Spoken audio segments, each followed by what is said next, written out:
Hello viewers, আপনারা আমাকে অনেকেই প্রশ্ন করেন যে বাংলাদেশে এমন কি কোনো ব্যাংক আছে কিংবা এমন কি সরকার অনুমোদিত কোনো ফাইন্যান্সিয়াল প্রতিষ্ঠান আছে যেই প্রতিষ্ঠানগুলো জমি কেনার জন্য ঋণ প্রোভাইড করে থাকে। সাপোজ জেলা শহর, উপজেলা শহর, বিভাগীয় পর্যায়ে শহর, নগর কিংবা গ্রোথ অঞ্চল কিংবা উপশহর অঞ্চলে কি জমি কেনার জন্য এমন কি প্রতিষ্ঠান লোন প্রদান করে থাকে। হ্যাঁ, বাংলাদেশেরই আছে সরকার অনুমোদিত এমন একটা প্রতিষ্ঠান যেই প্রতিষ্ঠানটা মূলত আপনাদেরকে জমি কেনার জন্য লোন প্রোভাইড করবে। এবং আপনারা এই ক্ষেত্রে আপনার ইনভেস্টের পরিমাণ হতে হবে 25%, এবং বাকি যে 75% আছে সেটা মূলত আপনার যে ফাইন্যান্সিয়াল প্রতিষ্ঠান আছে সেই প্রতিষ্ঠানটাকে আপনাকে লোন কিংবা ঋণ হিসাবে আপনার কাছে দিয়ে থাকবে। তো এখানে মূলত আমি আপনাদেরকে একটা উদাহরণ দিয়ে বুঝিয়ে দিই, তাহলে আপনারা খুব ভালোভাবে বুঝে যাবেন। সাপোজ দেখা গেল আপনি একটা জমি পছন্দ করলেন, সেই জমির দাম 10 লক্ষ টাকা। এক্ষেত্রে আপনার কাছে আছে 2.5 লাখ টাকা। তো আপনার কাছে আছে, এবং বাকি যে 75 কিংবা 7.5 লাখ টাকা, সেই 7.5 লাখ টাকাটা আপনাকে এই প্রতিষ্ঠানটা ঋণ হিসাবে প্রোভাইড করবে। এবং এই ভিডিওতে আমি আপনাদেরকে এমন একটা টিপস দিব, যে টিপসটা যদি আপনারা ফলো করেন তাহলে আপনাদের বলা যায় 80 কিংবা 85% আপনি ঋণ পাবেন এমন একটা সম্ভাবনা থেকে যায়, অর্থাৎ এই প্রতিষ্ঠান থেকে।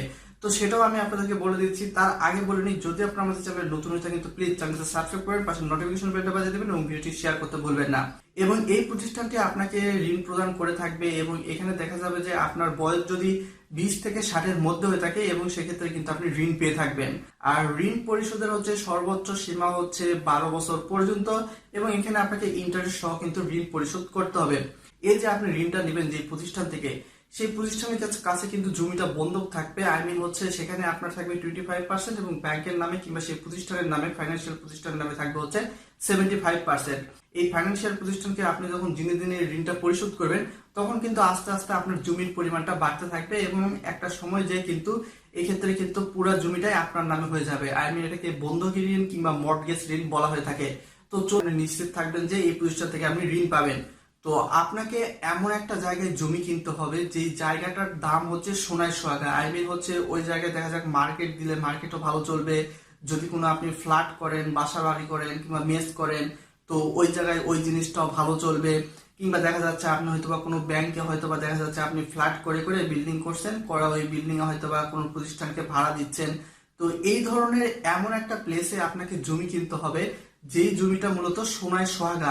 ওইখানে আপনি যেই প্রতিষ্ঠানই করেন না কেন, ওই প্রতিষ্ঠানটা 100% কিংবা 80% চলবে এমন একটা জায়গা কিংবা এমন একটা জমি সিলেক্ট করতে হবে যে জায়গাতে আপনি সোনায় সোহাগা পরিপূর্ণ। তো এই ধরনের জমি যদি আপনি সিলেক্ট করতে পারেন, তাহলে কিন্তু মূলত বলা চলে যে আপনি 80 থেকে 85% নিশ্চিত থাকেন যে ওই ফাইন্যান্সিয়াল প্রতিষ্ঠান থেকে আপনি সরাসরি ঋণ পেয়ে থাকবেন।